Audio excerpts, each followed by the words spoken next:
एक गांव में रामलाल नाम का एक किसान रहता था। उसका जीवन बहुत सादगी भरा था, लेकिन मेहनत और ईमानदारी उसका शौक था। उसके दो बेटे थे, मोहन और सोहन। लेकिन दोनों में एक बड़ी समस्या थी।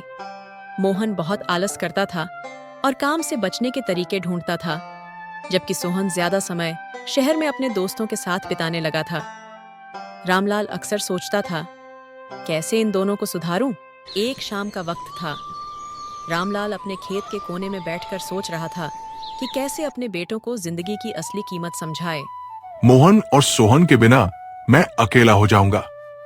अगर इन्हें समझ नहीं आई तो मेरे जीवन भर की मेहनत मिट्टी में मिल जाएगी।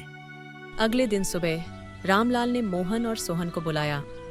बेटा मोहन और सोहन, मैं तुमसे एक जरूरी बात करना चाहता हूं। तुम्हारे पिता के पास अब जितनी जमीन और धन है वो सब तुम्हारा होगा, लेकिन एक शर्त है। कैसी शर्त बापू? मुझे लगता है कि तुम दोनों अभी तक जिंदगी की असली कीमत नहीं समझ पाए हो। मैं चाहता हूं कि तुम दोनों एक काम करो। खेत में एक खजाना छिपा है, तुम्हें वो ढूंढना होगा। खजाना? सच में बापू? हाँ, लेकिन उसे ढूंढने के लिए तुम्हें पूरा खेत खोदना पड़ेगा। मोहन और सोहन एक दूसरे को देखते हैं। उन्होंने सोचा, अगर सच में खजाना मिला तो उनकी जिंदगी बदल जाएगी। अगले दिन सुबह मोहन और सोहन खेत में जाते हैं।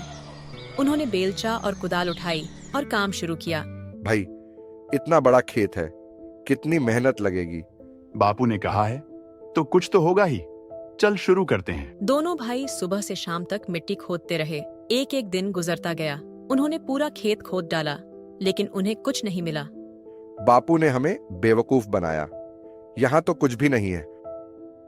हाँ, लगता है खजाना मिलने का सपना सपना ही रह गया। दोनों उदास होकर घर लौटते हैं और रामलाल के पास जाकर अपनी शिकायत रखते हैं। बेटा, वो खजाना तुम्हारी मेहनत में छुपा था। तुमने खेत खोद दिया, अब मिट्टी बिल्कुल नरम हो गई है। अब अगर तुम इसमें बीज बोओगे तो फसल दुगनी होगी।